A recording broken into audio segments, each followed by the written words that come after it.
Iiyak na naman sila Dilima. Iiyak na naman yung kulot. Iiyak na naman yung mga makabayan black. Aprobado na sa Senado ang budget ni VP Sara nung tinapyasan ng Kongreso. Nako, dito dinagdagan ng Senado. Paano yan, oy? Hindi kayo hindi kayo successful.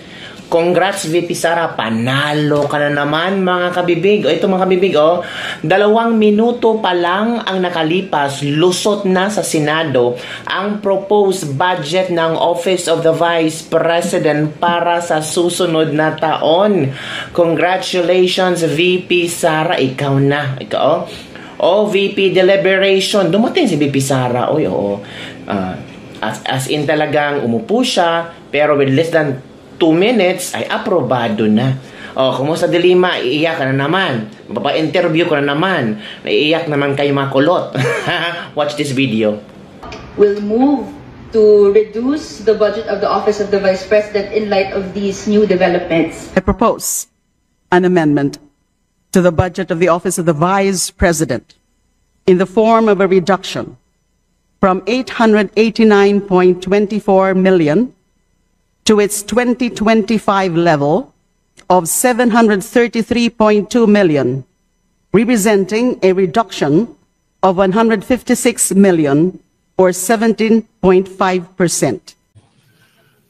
Any objection? Chair hears none. The consideration of House Bill 4058 under Committee Report number 18 is in order. We now recognize Senator Sherwin Gatchalian, the Chairman of the Committee on Finance, to sponsor the budget of the Office of the Vice President. Thank you, Mr. President. Thank you. Thank you, Mr. President. Thank you, Majority Leader.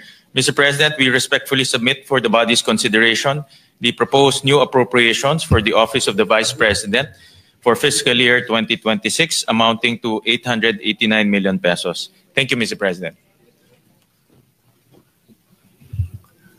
Majority Leader. Mr. President, to Senator Robin Padilla is seeking the floor for a manifestation of support. I move that he be recognized. Senator Robin Padilla is recognized. And by the way, he would like to recognize the presence of the Vice President, Vice President Sara Duterte. Welcome to the Senate, Your Honor. Go ahead, Senator Padilla. Maraming salamat po, Ginoong Pangulo at sa ating pong pinunong mayorya. Ako po'y walang katanungan sa ating ginoong sponsor, Senator Sherwin Gatchalian, kundi ako po'y magmamanifest lamang.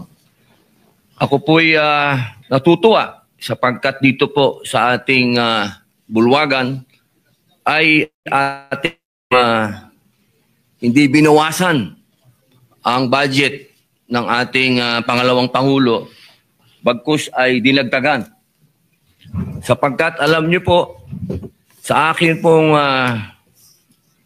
karanasan sa tuwing may dadating na kalamidad, kalungkutan, kamatayan, naandyan po lagi ang ating pangalawang Pangulo upang makiramay, tumulong, kahit saan pong lupalop sa Pilipinas, makikita po natin ang opisina ng ating pangalawang Pangulo at siya mismo pumupunta sa mga lugar na hindi pa po naabot ng kahit na sinong naging public official. Kaya ako po yung masaya at ako po yung nagpapasalamat sa ating mga kasama, sa ating pong sponsor, Senator Sherwin, sa ating pong Senate President, sa lahat po na bumubuo, sa lahat po ng mga senador. Maraming salamat po at hindi po nagmula dito sa ating bulwagan ang pang-iipit sa ating pangalawang Pangulo. Muli po, maraming salamat at pinatutunayan ko po ng napakalaki ng naitulong ng ating pangalawang Pangulo. Maraming salamat po. Thank you. Majority Leader, what is the pleasure of the body? Yes, Mr. President, there being no other reservation for interpellation, I move to close the period of interpellation on the budget of the Office of the Vice President and that the same be deemed submitted for the body's consideration. Any objection?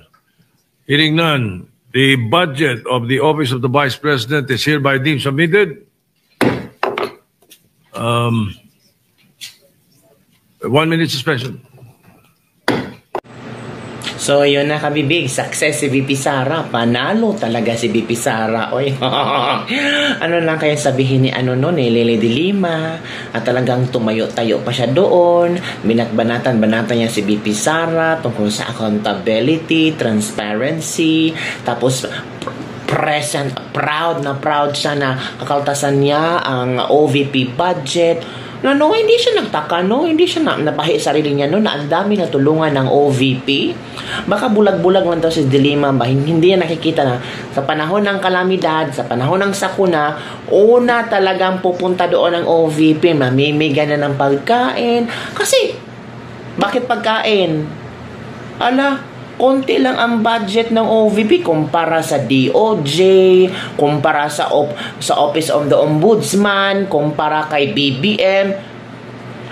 Ginoo, porting gamaya, maliit lang ang budget ng OVP. At take note ang OVP ang nakikita nating in action palagi. Kaya nga, tama ang sinabi ni Senator Ruben Padilla. Ang OVP ay nakapunta na sa mga lugar na hindi naaabot ng mga politikong paepal, mga politikong palagi na lang sinasabi na sila lang ang magaling, sila ang hindi kurakot, sila ang hindi magnanakaw. Pero sa likod pala nito, mga buaya. Napuntahan niyo ba yung mga bulubunduking lugar na binupuntahan ng OVP? Si BBM, alam kaya niya yun? Hindi. Walang alam si BBM. Kasi ang tanging alam ni BBM party-party. Sindi-sindi, hingos-hingos. Ay, sabi niya ni Senator Amy Marcos, para ginapati-party sila. Di ba, kabibig? So, palakpakan naman dyan sa mga taong sumusuporta sa OVP na magpasalamat si VP Sara sa Senado. Tayong mga supporters si VP Sara, magpasalamat din tayo sa Senado na hindi iniipit ang budget of the Office of the Vice President. I'm sure marami ang nagpalakpakan ngayon, lalo na yung may mga OVP satellites na talagang every now and then pinipilahan kabibig. Yun ba ang walang pakinabang? Yun ba ang hindi nakikita ng tao na may malaking tulong ang OVP? Hello? Baka yung mga opisina nyo sarado kasi ayaw nyo kayo maglabas ng pera, pero ang OVP, nako, grabe. Always on time, always number 1, always nandun. Napahiya kayo, no? So, yun lang kabibig ang ating British Lebak-Lebak for today. Sabi ng isang netizen dito, palakpakan para sa OVP. Tingnan nyo ha, ang COA nga unmodified ang audit ng OVP. Diba? Dapat bigyan pa na mas malaki ang OVP budget, kabibig. Ano sa palagay ng kabibig? Kumpara kay BBM, kumpara kay VP Sara, sino ang mas maraming contribution? Yung may maliit na budget o yung may malaking budget pero hindi natin ramdam ang pag-asenso ng Pilipinas? BBM nga, parang ewan ko, ginagamit ba yung Intel fund niya or mga confidential funds niya? Diba? Hindi niya alam na dalawa lang taong umahawak ng budget or talagang hindi niya alam or nagpakatanga-tangahan lang. Woo!